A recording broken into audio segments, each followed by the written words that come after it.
All right, you guys, let's chat about why certain people stay in our lives forever, energetically.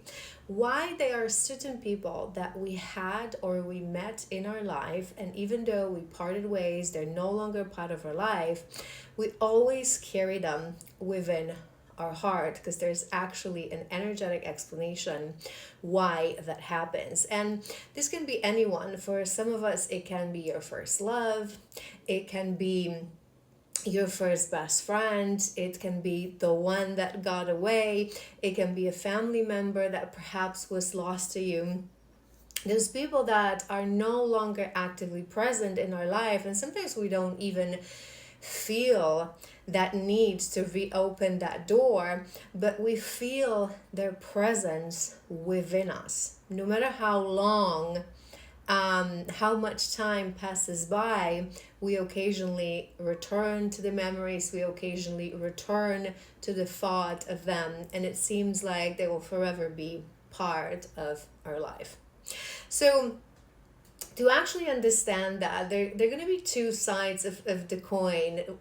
To understand both sides of the coins, I'm going to start from explaining that every single person on the face of the planet, every soul, every consciousness, separated part of source consciousness living a human experience has a very unique frequency. Every single person on earth will have a very unique energetic frequency with a very sort of an anomaly kind of a exception of twin flames, so there's a fraction of a percent, so a very small group of people that actually have exact same frequency, or twin flame will be the only object in the universe that has the same frequency as you do. For most people on the face of the planet, you will have a very unique frequency.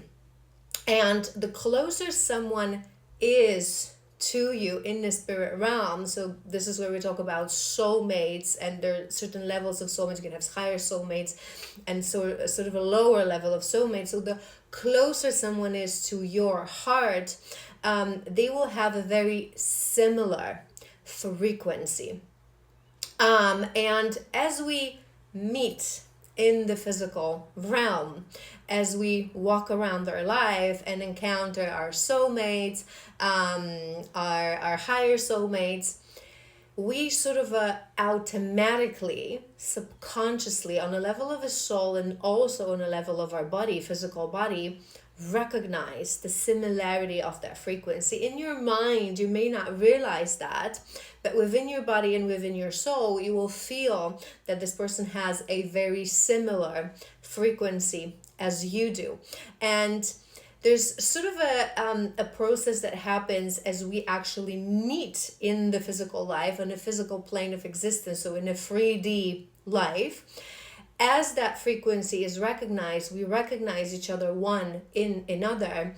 We sort of blend on a level of our field. So to explain this in the simplest way is that part of the frequency of that person, part of their energetic field, stays with you forever, because now your unique frequency, the frequency of your consciousness, has recognized that there is someone who is very, very similar, if not same, as you are. And you will carry that with you forever.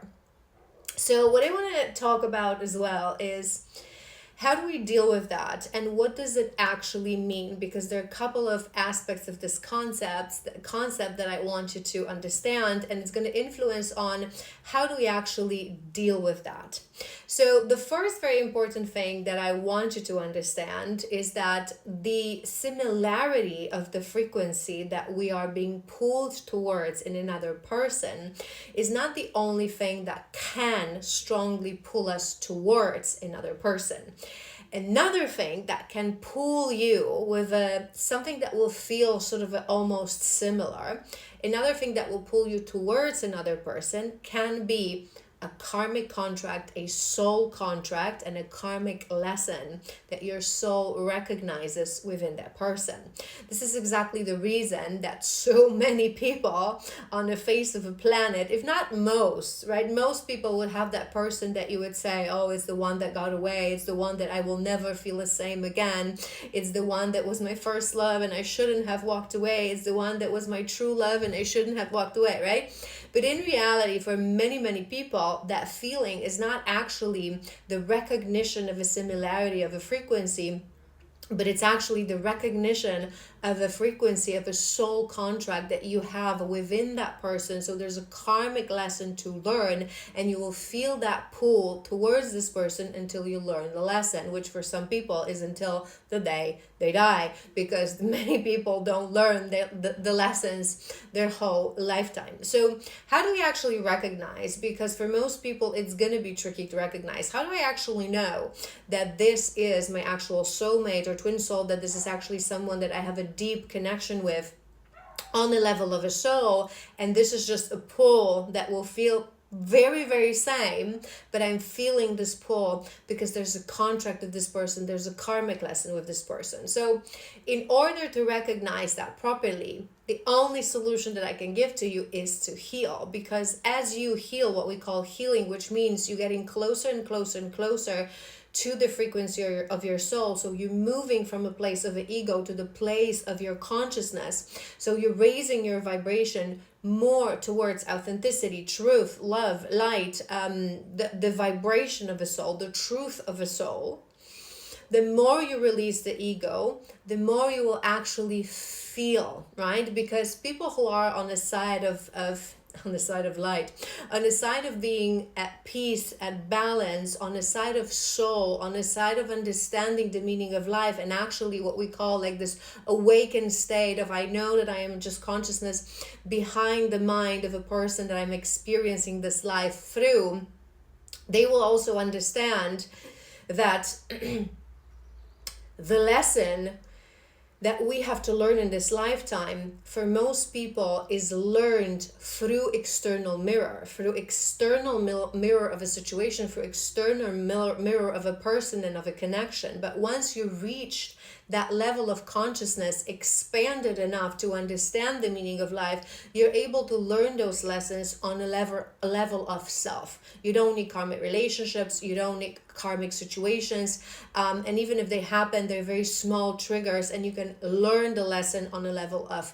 self. This is where we actually free ourselves and free our spirit from karmic bonds, and we're able to walk more towards our dharma and our northern star, right? So that's the whole point of the journey of healing, to be close enough to the consciousness and recognize the meaning of life and who we really are. Again, the awareness behind the mind and the human living that experience, that will allow you to recognize, okay, this person is a soulmate, is a true soul connection. We have that bond, we have that connection, and it's not just a karmic lesson because I have released all my karma, right? Now, so that's one part of the information that I want you to know. Now, the second thing that I want you to remember is that when you are on that level of expanded consciousness that I've just mentioned, you also understand, as cruel as it may sound to some at this point, but it is the truth, you also understand that, okay, this person is my soulmate. So what? The soul understands that it means nothing. It means everything and it means nothing, right? Because the soul remembers that this means that we have a connection beyond this physical world. But what will happen in this physical world is just part of a temporary game. So who actually has the need to do something with that information, right? So I know you're my soulmate. Let's be together, let's be friends, let's be partners. Who actually has the need to do something with that information is your ego. It's the ego that wants something from the connection, that puts the huge meaning behind the connection. The soul understands that the fact that someone is your soulmate, it doesn't mean that they're meant to be part of your life for entire life. The soul understands that some soulmates, we literally meet them on a plane and have a conversation for a few hours, or sometimes we're friends for the summer, and sometimes it's your first love, and then we part ways. And that energetic imprint, that beautiful energetic imprint that always influences you, will continue to influence you, stays with you forever. But the soul understands that it's not something that was meant for me for the entirety of, or a lot of chapters within that lifetime. So the soul, in a sense, detaches, right, from the outcome, because the soul, remember, the soul lives in a moment. What lives in the past is our ego. What lives in the future is our ego. It's the ego that constantly is attached to what was and is obsessed with what will be. The soul actually lives in the moment. So living in the moment, you appreciate the moment that you spend with that soulmate, but you don't necessarily have an expectation on that relationship. So, and a great example can be that you can actually meet someone. Let's say that there is a level of attraction, right? Let's say that you are single, that you would be open for a relationship, and you meet someone and you feel that this could be your soulmate. But the soul sort of not only has a recognition, but the soul also has remembrance of your highest, most abundant timeline. The soul also has this deep feeling and a deep inner knowing of what was meant for you in that lifetime. So if the soul doesn't feel that this is actually something that I should explore and continue, the soul will just let go, right? It doesn't have the need to do, like I said, anything with that information, that let's be together, let's date, let's connect, let's be friends, because you are my soulmate, so what? So we will forever be connected on a different plane of existence, and it becomes this sort of a, in another life, right? It surely have been, and it surely will be. It doesn't necessarily have to be in this lifetime.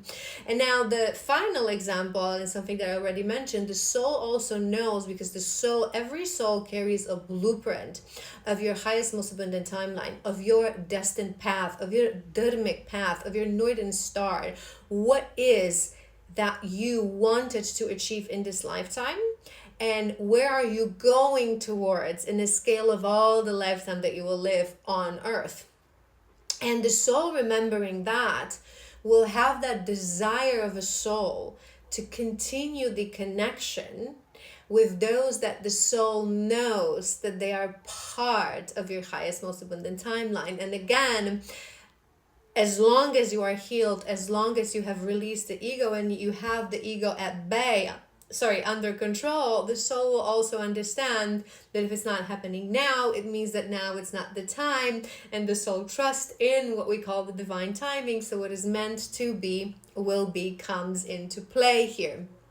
So being in the place of your soul, being in the place of your authentic truth, your consciousness, will allow you to recognize, okay, this person is a connection. Okay, this person is not meant for me in this lifetime. It was just a beautiful meet cute to bring a positive vibe and a positive emotion into my life and into each other's life. And that person is someone who is part of my path, who is part of my dharma, who is one of the closest souls that I have. And it was meant for me to spend this lifetime with this person. And the soul will sort of detach from what will happen and trust in divine timing and trust in the guidance of your higher self. Because again, if you are in a place of soul and consciousness, you're strongly connected to your higher self, so you have that trust and that belief. And in which case, that magnetic pull and that longing towards that person stops being painful, in a sense of why we cannot be together, why is it not happening, because I have this strong connection, every time you mention the name you cry.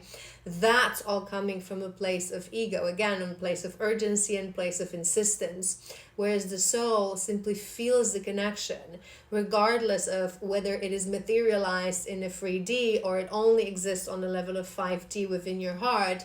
You feel that connection, and it's trust, and you trust it's going to happen. And when divine timing, it's sort of approaching approaching its due date, right, that pull will become stronger and stronger and stronger, because you will be pushed by your higher self. You will be pushed by the divine to ground that connection into existence, especially when we talk about romantical existence, and especially when we talk about the masculine energy, because the masculine energy within the connection, when we talk about romantical connection, will always be pushed to ground that connection into existence. So when the time is right, the masculine starts to feel more and more and more of that longing, of that push, of that obsession, because it's literally the divine knocking on your door.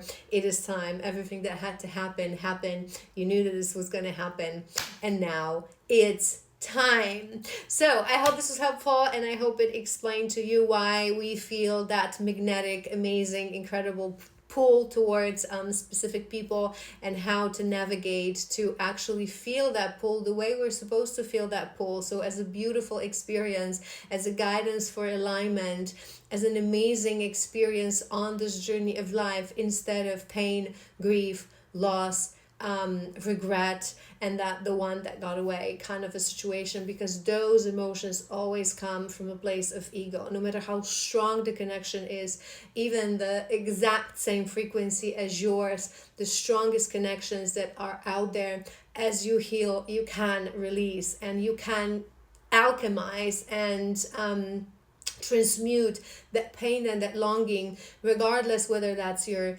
destined highest soulmate, or your twin flame, or that close person that unfortunately passed away and is no longer here. All that emotion can be transmuted into love once you walk towards that level of soul, towards that frequency of soul, your authenticity, and you understand and you have the remembrance as well of that frequency of that person. Because again, the more we walk towards the soul, the more we connect to the higher realm, the more we connect to the 5D. And when you're connected to the 5D, that is non-physical plane of existence, you don't need a physical body of this person to maintain that connection. And that helps to transmute, again, that pain, that grief, that loss, that regret into love and into actual connection. I love you so incredibly much, and I'll see you soon. Bye.